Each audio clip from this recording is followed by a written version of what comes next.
Can falling in love make you kinder? What is compersion? Do you lose sex drive in old age? Can breakup physically hurt you? Is porn bad for you? Here are some surprising things science has to say about love and relationships. The one about your lover's voice, and also the one about long-distance relationships was news to me. So make sure you watch till the end to see which resonates the most with you. Ready? 1. Finding love later in life might be good for your brain. According to research done in 2019, starting fresh romantic connections at the age of 50 or older significantly improves cognitive function. Recent research in neuroscience has found the link between relationship quality and mental health outcomes. Studies have found that high-quality relationships are associated with greater activation in brain regions involved in emotion regulation and stress reduction, while poor-quality relationships are linked to dysregulation in these neural circuits, contributing to increased risk of depression, anxiety, and other mental health issues. Additionally, some studies have indicated that individuals in long-term, satisfying relationships may have a lower risk of cognitive decline and neurodegenerative diseases such as Alzheimer's. 2. Porn is not always bad.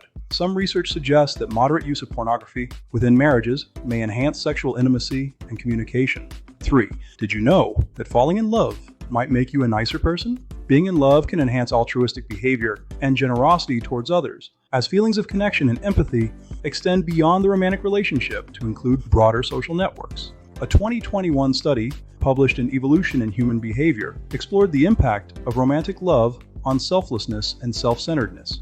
The study revealed that individuals who reported being in love showed greater levels of selflessness and reduced tendencies towards self-centeredness compared to those not in love. The researchers utilized both self-report formats and neuroimaging techniques to investigate these effects. 4. A team of researchers, led by UCLA in the early 2000s, discovered that couples in steady relationships often exhibit synchronized physiological responses, such as heart rate and respiration, especially during moments of emotional connection and intimacy. 5. It's more about evolution than confusion. Lisa Diamond, a University of Utah psychologist, has significantly advanced our understanding of sexual fluidity, particularly in women. Her studies show that women often experience changes in sexual attractions and relationships, indicating the fluid nature of human sexuality rather than confusion.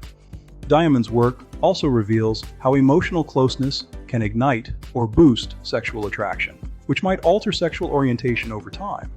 While focusing on the psychological and social aspects of sexual fluidity, Diamond acknowledges biology's role. She suggests that a mix of genetics, hormones, and environmental factors influence sexual orientation. 6.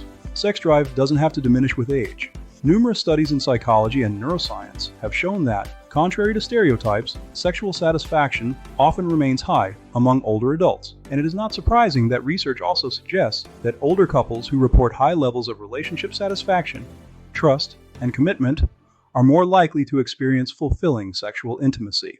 7. Is he paying more attention to his phone than to you? Phubbing refers to the act of snubbing someone in favor of a mobile phone or other device.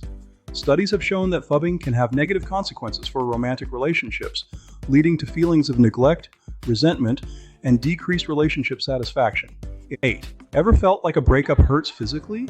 Researchers have found the brain processes romantic rejection similarly to physical pain, activating regions associated with distress and emotional anguish. Studies have also shown that the emotional pain of heartbreak can have symptoms resembling those of a heart attack, such as chest pain and shortness of breath, known as broken heart syndrome or Takotsubo cardiomyopathy. 9. Love languages aren't just for lovers. The concept of love languages, which describes different ways individuals prefer to give and receive love, extends beyond romantic relationships to friendships, understanding, and accommodating. Friends' love languages can strengthen those emotional bonds. This is wonderful news because let's face it, friendships can be as complicated as romantic relationships, right? 10. Love can turn you into a gambler. Being in love can influence decision-making processes, with individuals more likely to take risks and make choices that prioritize their romantic partner's well-being over their own interests. 11. Rejection sensitivity. The tendency to anxiously anticipate and overreact to perceived rejection has been identified as a risk factor for relationship dissatisfaction, conflict, and infidelity. 12. While long-distance relationships are often viewed as challenging, some research suggests that couples in long-distance marriages may experience similar or even higher levels of marital satisfaction compared to couples who live together due to enhanced communication and appreciation for time spent together. 13. Men in committed relationships often experience decreases in testosterone levels over time. Researchers believe that this decrease in testosterone might reflect a shift in priorities, from focusing on mating and chasing after partners to taking on more caregiving and bonding responsibilities within the relationship. 14. Our noses might play a bigger role in attraction than we previously thought. Research suggests that we are drawn to the natural body odors of potential partners whose immune systems are genetically different from our own. Why? Evolution and survival. See, when we're attracted to someone with different immune system genes, it increases the likelihood of our offspring inheriting a diverse set of immune system traits. And stronger immune systems mean healthier babies. 15. The presence of adrenaline during romantic encounters can mimic the symptoms of anxiety, leading individuals to mistake physical arousal for love. 16. In the early stages of romantic relationships, the tone and register of someone's voice can be a significant factor in attraction. Research suggests that when people hear voices resembling their own, they often perceive them as more trustworthy, likable, and compatible. Brain imaging studies have shown increased activity in areas of the brain related to hearing and positive emotions when people hear similar voices, indicating a potential link between vocal similarity and increased attraction towards a potential partner. 17.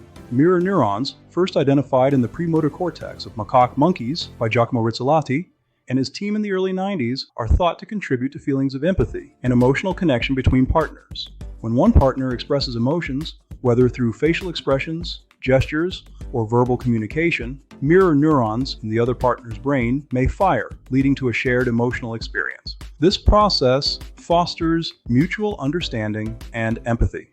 18. Partners in loving relationships often unconsciously mimic each other's facial expressions and gestures. Research suggests that some degree of this nonverbal mimicry and synchronization can occur as early as during the initial stages of attraction and courtship. 19. The impact of age difference on marriage longevity may vary by gender, with some studies suggesting that marriages where the husband is older than the wife tend to have higher rates of divorce compared to marriages where the wife is older or the partners are of similar age. 20. What's the opposite of jealousy? In the world of polyamorous relationships, the term is compersion. Compersion is the experience of feeling joy or happiness from a partner's happiness with other sexual partners. It's a way of reframing feelings of jealousy into positive emotions. 21. Research suggests that married men tend to benefit more in terms of physical and mental health outcomes compared to married women. 22.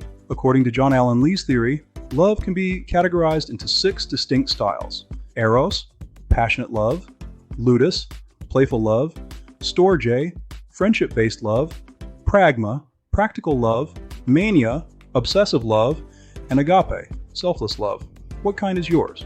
23.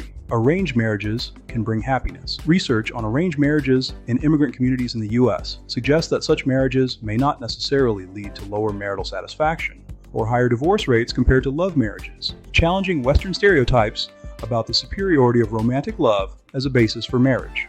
24. While polygamous relationships are often stigmatized, some research suggests that individuals in consensual polyamorous arrangements may experience similar or even higher levels of marital satisfaction compared to individuals in monogamous marriages. One last discovery on my list, but first, if you've enjoyed this video, please subscribe. Thank you. 25. Research indicates that emotions can spread between partners, affecting each other's life satisfaction over time, a phenomenon known as emotional contagion. It was observed that initially happier partners might experience a decline in satisfaction, with negative emotions having a more pronounced effect than positive ones.